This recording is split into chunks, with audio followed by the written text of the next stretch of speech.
नमस्कार, मैं हूं राम सूरत राजभर और आप देख रहे हैं RS24 खबर। उत्तर प्रदेश जनपद मऊ से है, जहां आपको बता दें कि वाराणसी में कोरोना पॉजिटिव मिलने पर मऊ जिला अस्पताल हुआ अलर्ट। कोरोना को लेकर जिला अस्पताल में तैयारी की गई पूर्ण। ट्रामा विंग को बनाया गया आइसोलेशन वार्ड। वहीं मुख्य चिकित्सा अधिकारी ने कहा कि लोगों को घबराने की जरूरत नहीं है। कोरोना को लेकर हम लोग पूरी तरह से तैयार हैं। जनपद में नहीं मिले हैं एक भी कोरोना के केस। देखिए, कोरोना जो है ये आजकल लोग इसका नाम सुनकर ही दहशत में हो जाते हैं। तो आप जानते हैं कि सेकेंड वेव में ये काफ़ी विकराल रूप में हम लोग के सामने आया था और एक बहुत कठिन चुनौती हम लोग के सामने प्रस्तुत हुई थी, जिसमें सरकारी चिकित्सकों ने अपनी जान की बाजी लगाते हुए अकेले दम पर कोरोना से देश को निजात दिलाई। और इसमें सभी प्राइवेट चिकित्सक अपने अपने क्लिनिक बंद करके अंडरग्राउंड हो गए। उसके बाद जो भी वेरिएंट आ रहे हैं कोरोना के, वो विरुलेंट नहीं है, मतलब उनके अंदर कोई भी घातक बीमारी के लक्षण पैदा करने की शक्ति नहीं है। लो विरुलेंस है। लो विरुलेंस जो कोरोना होता है वो खांसी जुकाम के रूप में, फ्लू के रूप में आता है और चला जाता है। ठीक है, इसलिए अभी सरकार बहुत ज़्यादा एक्टिव मोड में नहीं है कि कोई हमारे देश में अत्यधिक कोरोना का प्रकोप हो। जो लोग बाहर से आ रहे हैं उनका इन्वेस्टिगेशन किया जा रहा है, उनको आइसोलेट किया जा रहा है। अगर वो पॉजिटिव है तो क्या क्या प्रिकॉशन लेना चाहिए सर इस समय?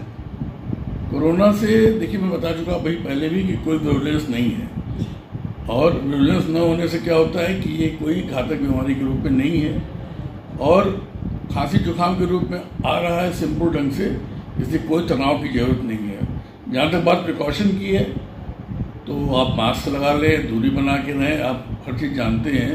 अपने हाथ को नियमित रूप से धोते रहें, हाथ को नाक पे मुंह पे न लगाएं और हाथ की स्वच्छता का विशेष ध्यान दें। भीड़ भाड़ से बचें। सर, वो बाहर से कुछ लोग आ रहे हैं तो उनके लिए क्या स्टेशनों पर हमारे मऊ जनपद में से कोई केस रिपोर्ट नहीं है और अगल बगल के जनपदों में भी रिपोर्टेड नहीं है। तो अभी इनकी जांच की कोई ऐसा कोई गाइडलाइन नहीं है कि सभी की जांच ही कराई जाए। अभी सुनने में आ रहा है सर वाराणसी में कुछ पाए गए, तो वाराणसी से भी ट्रेन, वाराणसी में जो कि मेडिकल कॉलेज है, इंस्टीट्यूट है और मेडिकल इंस्टीट्यूट में 1-2 केस मिले हैं। तो आप अवगत हैं कि वाराणसी चूँकि बहुत बड़ा कॉलेज है और बहुत बाहर के लोग ही आते हैं वहाँ। तो इन्फेक्शन ये सिंपल सा इन्फेक्शन है, वायरस है। और सभी वायरस जो होते हैं, इन्फ्लुएंजा के वायरस हों चाहे कोविड-19 के वायरस हों, ये सभी एक ही जैसे हैं। थोड़ा बहुत जीनोम का चेंज होता है, लेकिन कोई विरुलेंस इनके अंदर, कोई घातकता नहीं है। जब घातकता नहीं है तो मुझे कोई चिंतित नहीं होना है। लेकिन प्रिकॉशनरी हम भीड़ भाड़ से बचें। हाथ की सफाई मेन है। हाथ के द्वारा ही ये, अगर आप नाक को टच करेंगे तो हमारे रेस्पिरेटरी पैसेज में ये अंदर जाता है। कोई खांस रहा है, छींक रहा है तो आप मास्क लगा के चलें। अगर आपको बहुत चिंता है या जिसकी बॉडी इम्यूनिटी कम है, जो डायबिटिक पेशेंट्स हैं, हाइपरटेंसिव पेशेंट्स हैं, क्रॉनिक कैंसर के पेशेंट हैं, ऐसे पेशेंट जो स्टेरॉइड्स पर हैं, क्रॉनिक किडनी पेशेंट हैं जिनकी डायलिसिस चल रही हो, जो जीर्ण शीर्ण जिनकी अवस्था हो गई है, एजेड पेशेंट है, इनको ज़्यादा बचाव की आवश्यकता होती है और उनमें ये कोविड का प्रकोप ज़्यादा हो जाता है। मृत्यु तो अपनी बीमारी से होती है, लेकिन एक कहने को हो जाता है कि कोविड से मृत्यु हो गई। मृत्यु तो ओरिजिनल जो बीमारी है उससे होती है। कोविड से अभी फिलहाल कोई भी फैटेलिटी रिपोर्टेड नहीं है। सर, अभी सीजन चल रहा है, सर्दी जुकाम बुखार, अभी प्रतिदिन देखा जा रहा है कि हर हॉस्पिटल में इस तरह की मरीजें देखे जा रहे हैं। तो नॉर्मली मेडिसिन रेगुलर कंटिन्यू कौन सा ऐसा उपयोग किया जाए जो ऐसे अपने लिए बचाव कर? देखिए, खांसी जुकाम बुखार जो है ये एक तरह की वायरल इलनेस है और इसमें मौसम में बहुत गर्म है, लू का ही प्रकोप है। तो सब लोग से ढक के रहें, सूती कपड़ा पहने, पानी का सेवन करें, छाछ का सेवन करें और दवाएं जिला अस्पताल में सभी मिल रही हैं, हमारे प्राथमिक स्वास्थ्य केंद्रों पर भी हैं, सामुदायिक स्वास्थ्य केंद्रों पर भी हैं।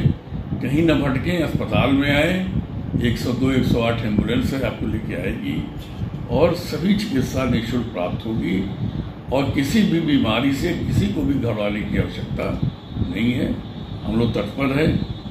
24/7 हमारे जितने भी सामुदायिक स्वास्थ्य केंद्र खुले हैं, इमरजेंसी ड्यूटीज नियमित रूप से चल रही है और किसी तरह का कोई फोबिया, कोई डर, कोई भय किसी को भी मन में रखने की जरूरत नहीं। लास्ट प्रश्न सर, इन केस अगर रेलवे स्टेशन, बस स्टेशन के अलावा और भी कहीं जगह ऐसी अफवाहें फैलती है तो उससे किस प्रकार से बचा जाएगा?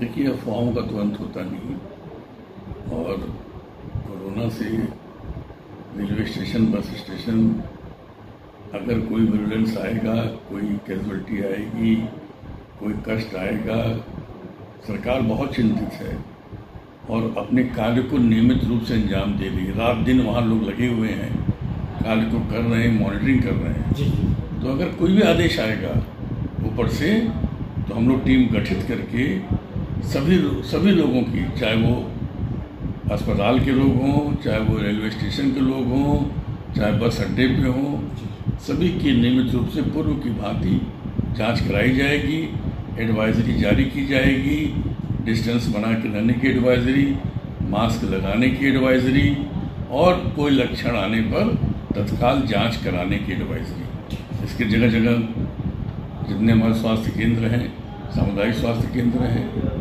और जितने अस्पताल हैं, रेलवे स्टेशन, बस स्टैंड, सभी जगह जांच की सुविधा हम लोग शुरू करेंगे। लेकिन अभी वो स्थिति नहीं है, इसलिए हमको भयभीत होने की ज़रूरत